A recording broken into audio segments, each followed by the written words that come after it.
어둠이 깔린 골목, 비에 젖은 거리에서 소녀의 비명이 메아리쳤다. 제발 저를 데려가 주세요. 그녀의 목소리는 떨렸고 눈물과 빗물이 뒤섞여 얼굴을 타고 흘렀다. 18살 윤서연은 그날 밤 아버지의 주먹을 피해 집을 뛰쳐나왔다. 서연은 전라북도에 있는 작은 마을, 고창의 좁은 골목길을 달리고 있었다. 그녀의 교복은 찢어져 있었고 팔에는 멍 자국이 선명했다. 그녀는 숨을 헐떡이며 달렸다. 아버지의 폭력은 매일 밤 반복되었다. 술에 취한 그의 손은 언제나 서연을 향했고 어머니는 오래전 집을 떠난 뒤였다. 서연에게 남은 것은 두려움과 고통뿐이었다. 하지만 오늘 밤 그녀는 더 이상 참을 수 없었다.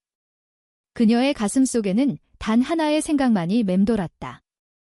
도망쳐야 해. 어디든 누구든 나를 구해줄 사람을 찾아야 해. 서연은 마을 외곽의 오래된 버스 정류장에 멈춰 섰다. 비는 그쳤지만 그녀의 몸은 여전히 떨리고 있었다. 그때 낯선 오토바이 소리가 골목을 울렸다. 헤드라이트 불빛이 서연을 비췄고 그녀는 본능적으로 몸을 웅크렸다. 하지만 오토바이에서 내린 사람은 그녀가 전혀 예상하지 못한 이였다. 19살의 강지민, 서울에서 온 도시 소녀로 고창의 외할머니 댁에서 여름을 보내고 있었다. 지민은 짧은 단발머리와 날카로운 눈빛을 가진 소녀로 서연과는 전혀 다른 세계에서 온 듯 보였다. 괜찮아? 지민이 조심스럽게 물었다. 그녀의 목소리는 단단했지만 따뜻했다. 서연은 말없이 고개를 끄덕였다. 하지만 그녀의 눈은 거짓을 말할 수 없었다. 지민은 서연의 멍 자국을 보고 눈썹을 찌푸렸다. 너 누가 너를 이렇게 만든 거야? 그녀의 목소리에는 분노가 스며들었다. 서연은 입을 열지 못했다. 말하는 순간 모든 것이 무너질 것 같았다. 하지만 지민은 기다렸다. 그녀는 서연의 손을 부드럽게 잡으며 말했다. 말하지 않아도 괜찮아. 하지만 여기 혼자 있으면 위험해. 나랑 같이 가자. 서연은 지민의 손을 바라보았다.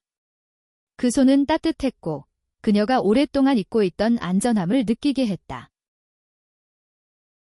그날 밤 지민은 서연을 외할머니의 한옥으로 데려갔다.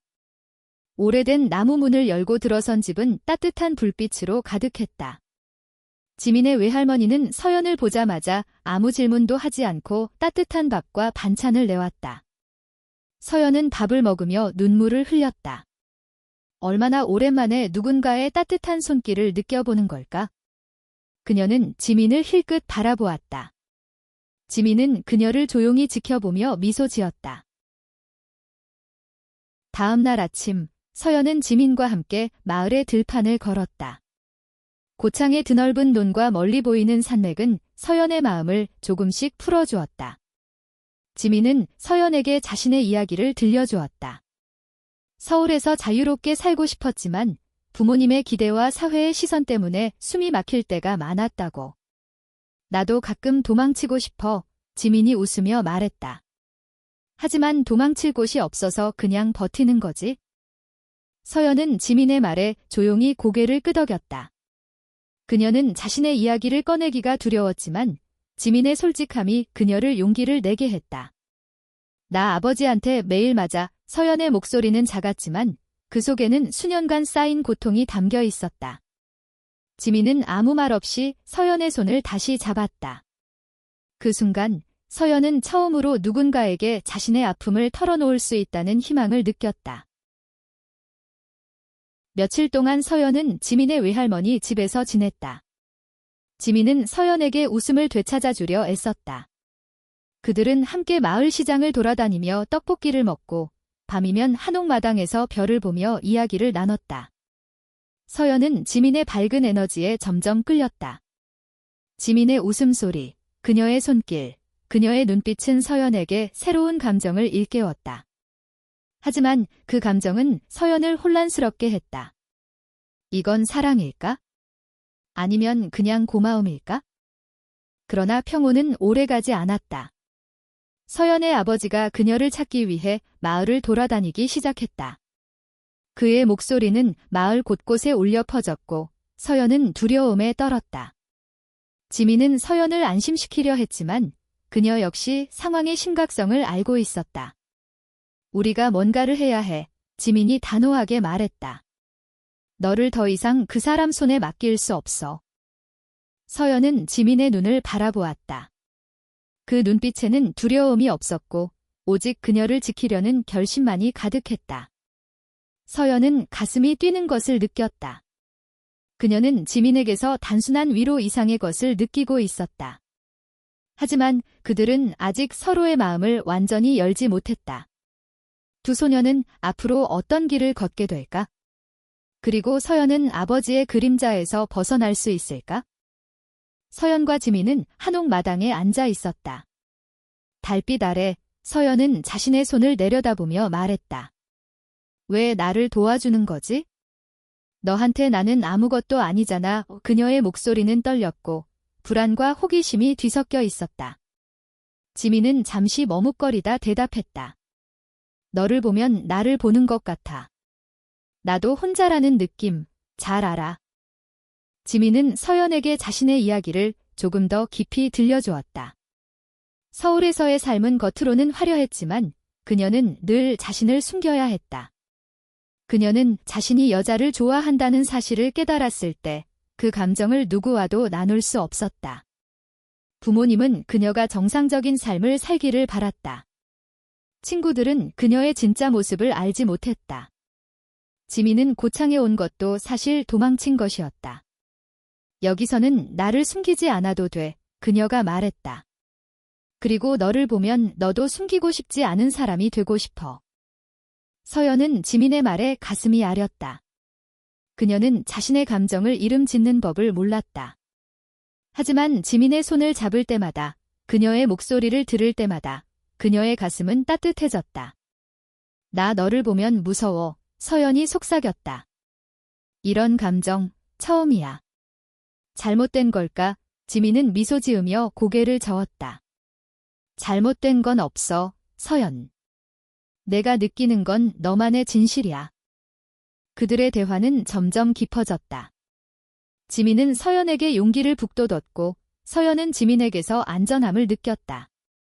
하지만 그들의 평온한 시간은 오래가지 않았다.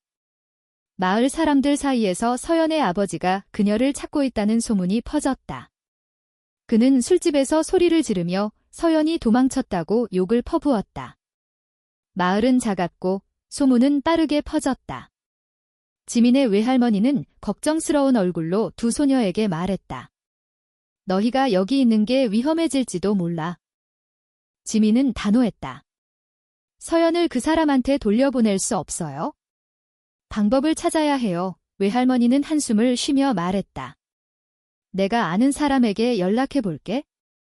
하지만 너희도 조심해야 한다. 외할머니는 지역 사회복지사와 연락을 취했고 서연의 상황을 설명했다. 하지만 한국의 작은 마을에서 가정폭력 문제는 쉽게 해결되지 않았다. 법은 서연을 아버지에게 돌려보낼 가능성이 높았다. 그녀는 아직 성인이 아니었기 때문이다. 서연은 점점 더 불안해졌다. 그녀는 지민에게 말했다. 내가 여기 있으면 너까지 위험해질 거야? 그냥 내가 돌아갈게. 하지만 지민은 단호하게 고개를 저었다. 너 혼자 두지 않을 거야? 우리가 같이 이겨낼 거야. 그 순간 서연은 지민의 눈에서 단순한 동정 이상의 것을 보았다. 그것은 사랑이었다. 서연은 그 감정을 받아들이기가 두려웠지만 동시에 그것이 그녀를 살아가게 하는 힘이었다. 며칠 뒤 지민은 서연을 데리고 마을에서 멀리 떨어진 호수로 갔다. 그곳에서 그들은 마음을 터놓고 이야기를 나눴다. 지민은 서연에게 말했다. 만약 우리가 도망친다면 어디로 갈 거야? 서연은 웃으며 말했다. 모르겠어. 바다. 서울. 아니면 그냥 내가 있는 곳이면 어디든. 그 말에 지민의 얼굴이 붉어졌다. 두 소녀는 서로를 바라보며 웃었다. 그 순간 세상은 그들의 것이었다. 하지만 그들의 행복은 오래가지 않았다. 그날 밤 서연의 아버지가 지민의 외할머니 집에 찾아왔다. 그는 문을 두드리며 소리쳤다. 윤서연. 당장 나와. 서연은 공포에 질려 방 안에서 몸을 떨었다. 지민은 그녀를 꼭 안으며 말했다. 내가 지킬게. 약속해. 하지만 아버지의 목소리는 점점 더 거칠어졌다. 외할머니는 문을 잠갔다. 하지만 그들의 안전은 위태로웠다. 문이 거칠게 두드리는 소리에 서연은 숨을 쉴 수 없을 만큼 겁에 질렸다. 지민은 그녀를 안고 속삭였다. 괜찮아. 내가 여기 있어. 하지만 서연의 아버지는 멈추지 않았다. 그의 목소리는 분노로 가득했고 마을 사람들 몇몇이 집 앞에 모여들기 시작했다. 외할머니는 침착하게 경찰에 전화했지만 고창의 작은 마을에서 경찰은 느리게 움직였다. 지민은 서연을 데리고 뒷문으로 빠져나갔다. 그들은 어두운 골목을 따라 달렸다. 서연의 심장은 터질 듯 뛰었다. 어디로 가는 거야? 그녀가 숨을 헐떡이며 물었다. 지민은 대답 대신 그녀의 손을 더 세게 잡았다. 그들은 마을 외곽의 오래된 창고로 숨어들었다. 창고 안은 먼지 냄새와 썩은 나무 냄새로 가득했지만 잠시나마 안전했다. 지민은 서연을 바라보며 말했다. 우리가 여기 계속 있을 수는 없어. 방법을 찾아야 해. 서연은 고개를 저었다. 어디로 가? 나한테는 갈 곳이 없어. 그녀의 목소리는 절망으로 가득했다. 지민은 잠시 생각에 잠겼다. 서울로 갈까? 거기선 아무도 우리를 찾지 못할 거야. 서연은 놀란 눈으로 지민을 바라보았다. 서울. 하지만 돈도 없고 아무것도 없잖아. 지민은 미소 지었다. 내가 있잖아. 그리고 너도 있잖아. 그걸로 충분해. 그 말은 서연의 가슴을 따뜻하게 만들었다. 그녀는 지민의 손을 잡으며 말했다. 너랑 같이라면 어디든 갈게. 그 순간 두 소녀는 서로에게 전적으로 의지하고 있었다. 그들의 마음은 점점 더 가까워졌다. 다음 날 지민은 외할머니와 상의해 서연을 서울로 데려갈 계획을 세웠다. 외할머니는 반대하지 않았다. 너희가 서로를 지킬 수 있다면 그걸로 충분하다. 그녀는 말했다. 외할머니는 지민에게 약간의 돈과 서울에 있는 먼 친척의 연락처를 주었다. 하지만 그들은 서둘러야 했다. 서연의 아버지는 마을을 떠나지 않고 그녀를 찾고 있었다. 지민과 서연은 버스를 타고 서울로 향했다. 버스 안에서 서연은 창밖을 바라보며 말했다. 서울은 어떤 곳이야? 무섭지 않을까? 지민은 웃으며 대답했다. 무섭기도 하고 멋지기도 해. 하지만 내가 너를 지킬게. 서연은 지민의 손을 꼭 잡았다. 그녀는 지민을 믿었다. 그리고 그 믿음은 그녀에게 새로운 용기를 주었다. 서울에 도착한 두 소녀는 지민의 친척이 운영하는 작은 게스트하우스에 머물렀다. 하지만 그곳에서의 삶은 쉽지 않았다. 서연은 자신의 과거를 숨기려 했지만 낯선 도시에서의 생활은 그녀를 불안하게 했다. 지민은 서연을 위해 아르바이트를 시작했다. 그녀는 카페에서 일하며 돈을 벌었고 서연은 게스트하우스에서 청소를 도왔다. 그들은 서로에게 의지하며 하루하루를 버텼다. 그러나 서연의 아버지는 포기하지 않았다. 그는 서연이 서울로 갔다는 소문을 듣고 추적을 시작했다. 어느 날 지민이 카페에서 일하는 동안 서연은 게스트하우스 근처에서 낯익은 그림자를 보았다. 그녀의 심장은 얼어붙었다. 아버지였다. 그는 그녀를 발견하고 다가오기 시작했다. 서연은 공포에 질려 달아났지만 그는 점점 더 가까워졌다. 서연은 서울의 번잡한 거리를 달렸다. 그녀의 아버지는 그녀를 쫓아오며 소리쳤다. 윤서연. 거기서 그의 목소리는 서연의 심장을 찌르는 칼날 같았다. 그녀는 숨을 헐떡이며 골목으로 뛰어들었다. 그녀는 지민을 떠올렸다. 지민이 어디 있지? 나를 구해줄 수 있을까? 골목 끝에서 서연은 숨을 고르며 몸을 숨겼다. 그녀의 아버지는 골목을 지나쳤지만 서연은 여전히 떨고 있었다. 그녀는 지민에게 전화했다. 지민아, 나 무서워. 아빠가 나를 찾았어. 지민의 목소리는 단호했다. 어디야? 지금 갈게. 서연은 자신의 위치를 말했고 지민은 즉시 카페를 뛰쳐나왔다. 지민이 도착했을 때 서연은 골목 구석에서 웅크리고 있었다. 지민은 그녀를 끌어안으며 말했다. 괜찮아. 이제 내가 왔어. 하지만 그들의 안도감은 오래가지 않았다. 서연의 아버지가 다시 그들을 발견했다. 그는 지민을 밀치며 서연을 잡으려 했다. 너 때문에 내 딸이 이렇게 됐어. 그가 소리쳤다. 지민은 물러서지 않았다. 서연은 당신 딸이지만 당신의 소유물이 아니에요. 그녀는 서연을 보호하며 아버지와 맞섰다. 그 순간 근처를 지나던 행인이 소란을 듣고 경찰에 신고했다. 경찰이 도착했을 때 서연의 아버지는 억지로 끌려갔다. 하지만 그는 경찰에게 소리쳤다. 내 딸을 돌려줘. 내가 잘못했어. 서연은 그 자리에 주저앉아 울었다. 지민은 그녀를 안으며 말했다. 이제 끝났어. 너는 안전해. 하지만 서연은 알았다. 이건 끝이 아니었다. 그녀의 아버지는 법적으로 그녀를 데려갈 권리가 있었다. 그녀는 아직 미성년자였다. 그날 밤, 지민과 서연은 게스트하우스에서 서로를 위로했다. 서연은 지민에게 말했다. 나 때문에 너까지 위험해졌어. 내가 그냥 돌아가야 할까? 지민은 단호하게 대답했다. 너는 돌아가지 않아? 우리가 같이 방법을 찾을 거야. 그들의 대화는 점점 더 깊어졌다. 지민은 서연에게 자신의 마음을 고백했다. 서연, 나는 너를 사랑해. 그냥 친구로서가 아니라 더 깊은 마음으로. 서연은 놀라서 지민을 바라보았다. 그녀의 가슴은 뛰었지만 두려움도 함께 밀려왔다. 나도 너를 사랑해. 하지만 이게 가능할까? 우리 같은 사람은 행복할 수 있을까? 지민은 서연의 손을 잡으며 말했다. 우리가 서로를 사랑한다면 그걸로 충분해. 세상이 뭐라 하든. 그들은 서로를 끌어안았다. 그 순간 서울의 밤은 그들의 사랑으로 빛났다. 하지만 그들의 앞에는 여전히 많은 장애물이 놓여 있었다.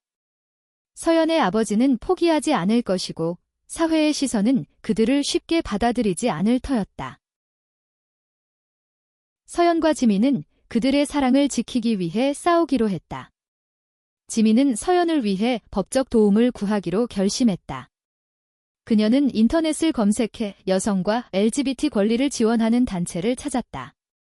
그들은 서울에 있는 한 NGO에 연락했고 상담원이 서연의 상황을 듣고 도움을 약속했다. NGO의 도움으로 서연은 가정폭력 피해자를 위한 보호소로 옮겨졌다. 지민은 서연과 함께할 수 없었지만 매일 전화로 그녀를 위로했다. 보호소에서 서연은 처음으로 자신의 이야기를 다른 사람들과 나누었다. 그녀는 자신과 비슷한 아픔을 겪은 사람들을 만나며 조금씩 치유되었다. 하지만 그녀의 마음은 여전히 지민에게 있었다. 한편 서연의 아버지는 법적 절차를 통해 그녀를 되찾으려 했다. 그는 변호사를 고용했고 서연이 미성년자라는 점을 이용해 그녀를 집으로 데려가려 했다. NGO의 변호사는 서연을 위해 싸웠지만 한국의 법은 가정폭력 피해자를 보호하는 데 한계가 있었다. 서연은 점점 더 불안해졌다. 그녀는 지민에게 말했다. 만약 내가 다시 아빠한테 돌아가야 한다면 차라리 죽는 게 나아. 지민은 서연의 말을 듣고 가슴이 찢어질 것 같았다. 그녀는 서연을 잃을 수 없다는 생각에 더욱 단호해졌다. 지민은 자신의 부모님에게 서연의 이야기를 털어놓았다. 처음에 부모님은 지민의 관계를 이해하지 못했지만 그녀의 진심에 조금씩 마음이 움직였다. 지민의 어머니는 말했다. 내가 정말 그 애를 사랑한다면 우리가 도울게. 지민의 부모님은 서연의 법적 보호자가 되기 위해 나섰다. 그들은 서연의 아버지와 법정에서 맞섰다. 재판은 길고 힘들었다. 서연은 법정에서 자신의 이야기를 털어놓아야 했다. 그녀는 떨리는 목소리로 말했다. 저는 더 이상 아빠와 살 수 없어요. 저를 사랑해주는 사람과 살고 싶어요. 그 말은 지민을 향한 것이었다.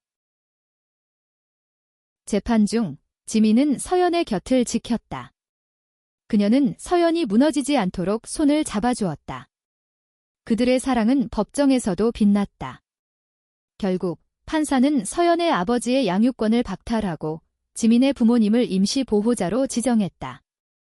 서연은 자유를 얻었다. 하지만 그녀는 알았다. 이건 시작에 불과하다는 것을. 서연은 지민의 집에서 새로운 삶을 시작했다. 지민의 부모님은 그녀를 따뜻하게 맞아주었고 서연은 처음으로 가족의 따뜻함을 느꼈다. 하지만 그녀는 여전히 과거의 상처에서 벗어나지 못했다. 밤이면 악몽에 시달렸고 아버지의 그림자는 그녀를 따라다녔다. 지민은 서연을 위해 최선을 다했다. 그녀는 서연을 데리고 서울의 명소를 돌아다니며 새로운 추억을 만들었다. 그들은 남산타워에서 사랑의 자물쇠를 걸었고 한강에서 자전거를 탔다. 서연은 지민과 함께 있을 때마다 웃음을 되찾았다. 하지만 그녀는 여전히 사회의 시선이 두려웠다. 한국에서 두 여성이 사랑한다는 것은 쉬운 일이 아니었다. 어느 날 서연과 지민은 우연히 마주친 동급생들에게 비웃음을 당했다. 너희 설마 사귀는 거야? 그들의 말은 서연의 가슴을 찔렀다. 지민은 당당히 대답했다. 그래, 우리는 사랑해. 그게 뭐가 잘못이야? 하지만 서연은 당황했고 그날 밤 그녀는 지민에게 말했다. 우리가 이렇게 살아도 괜찮을까? 사람들이 우리를 싫어하면 어쩌지? 지민은 서연을 끌어안으며 말했다. 세상 모든 사람이 우리를 좋아할 순 없어. 하지만 우리가 서로를 사랑한다면 그걸로 충분해. 그 말은 서연에게 큰 힘이 되었다. 그녀는 지민과 함께라면 어떤 시선도 이겨낼 수 있을 것 같았다. 그러나 그들의 시험은 끝나지 않았다. 서연의 아버지가 다시 나타났다. 그는 지민의 집 근처에서 서연을 기다리고 있었다. 그는 술에 취해 소리쳤다. 너는 내 딸이야. 저를 버릴 수 없어. 서연은 공포에 질렸지만 이번에는 물러서지 않았다. 그녀는 아버지를 똑바로 바라보며 말했다. 저는 더 이상 당신 딸이 아니에요. 저는 제 삶을 살 거예요. 그 순간 지민이 나타났다. 그녀는 서연을 보호하며 아버지에게 말했다. 그만하세요. 서연은 이제 자유예요. 아버지는 분노했지만 결국 물러났다. 그는 서연을 잃었다는 것을 깨달았다. 시간이 흘렀다. 서연은 성인이 되었고 지민과 함께 서울에서 새로운 삶을 꾸렸다. 그들은 작은 아파트를 얻어 함께 살았다. 서연은 미술을 공부하기 시작했고 자신의 아픔을 그림으로 표현했다. 그녀의 그림은 사람들의 마음을 움직였고 작은 전시회에서 주목받았다. 지민은 서연의 곁에서 그녀의 가장 큰 응원자가 되었다. 그들은 여전히 사회의 편견과 싸워야 했다. 하지만 그들은 서로를 사랑하며 그 모든 것을 이겨냈다. 서연은 지민에게 말했다. 너를 만난 게 내 인생에서 가장 큰 행운이야. 지민은 웃으며 대답했다. 나도 마찬가지야. 너는 내 세상이야. 어느 가을날 그들은 고창으로 돌아갔다. 지민의 외할머니는 그들을 따뜻하게 맞아주었다. 서연은 마을의 들판을 바라보며 말했다. 여기서 너를 만난 게 내 삶의 시작이었어.